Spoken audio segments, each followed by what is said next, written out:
देखिए, integrative medicine का main काम ये है कि जो भी ट्रीटमेंट मॉडलिटी इस समय अवेलेबल है मार्केट में, चाहे वो एलोपैथिक है, चाहे वो आयुर्वेद है, चाहे नेचुरोपैथी है, चाहे वो होम्योपैथ है, चाहे कोई भी ट्रीटमेंट मॉडलिटी है, हमारा मानना ये है कि कोई भी ट्रीटमेंट मॉडलिटी 100% सक्सेसफुल नहीं है, चाहे वो किसी भी फील्ड में हो, कोई भी बीमारी के लिए हो, और ना वो 100% फेलियर है। इंटीग्रेटिव ट्रीटमेंट का मतलब ये है कि जो पेशेंट सेंट्रिक ट्रीटमेंट है, मतलब पेशेंट को देखते हुए हम ट्रीट करते हैं और डिपेंड करता है पेशेंट की कंडीशन के ऊपर कब कौन से ट्रीटमेंट की जरूरत है, और उसके हिसाब से हम पेशेंट को ट्रीट करने का प्लान करते हैं और उसकी रिकवरी और उसकी क्वालिटी ऑफ लाइफ को बेटर करने में मदद करते हैं।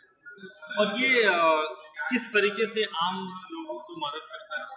सेहत? देखिए, आम लोगों के लिए देखिए प्रॉब्लम क्या है, उनके दिमाग में हमेशा कंफ्यूजन रहती है। कभी उनको बोलता है कोई आयुर्वेदिक का ट्रीटमेंट ले ले, कभी कहता है कोई एलोपैथी का ट्रीटमेंट ले ले, कभी उसको किसी को एलोपैथी से फायदा हो जाता है, किसी को नहीं होता, किसी को आयुर्वेद से फायदा होता है, किसी को नहीं होता, किसी को होम्योपैथ से फायदा होता है। अब कंफ्यूजन यही हमेशा रहती है दिमाग में। तो हमारा जो अपना 15 साल का जो एक्सपीरियंस है,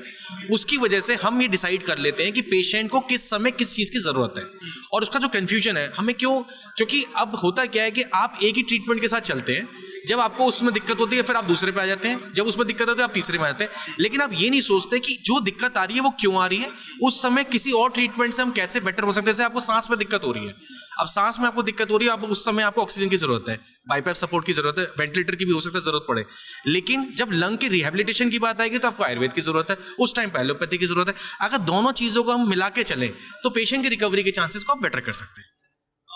किडनी के इलाज को लेकर आपने बहुत काम किया है, वो बड़ा विशेष भी है कि बहुत कम लोग हैं इस देश में जो उसमें महारत हासिल करते हैं, अलग तरीके से इलाज करते हैं, उसके बारे में कुछ बताइए। देखिए, किडनी फेलियर में अगर आप ऑब्जर्व करें, एक तो एलोपैथिक ट्रीटमेंट है जिसमें आप डायलिसिस होती है, पेरिटोन डायलिसिस होती है, फिर ट्रांसप्लांट की बातें होती हैं, और एक आयुर्वेदिक ट्रीटमेंट है जिसमें बहुत सारी दवाइयाँ हैं, हर्ब्स हैं, काढ़े हैं, पंचकर्मा है, ये सब कुछ है।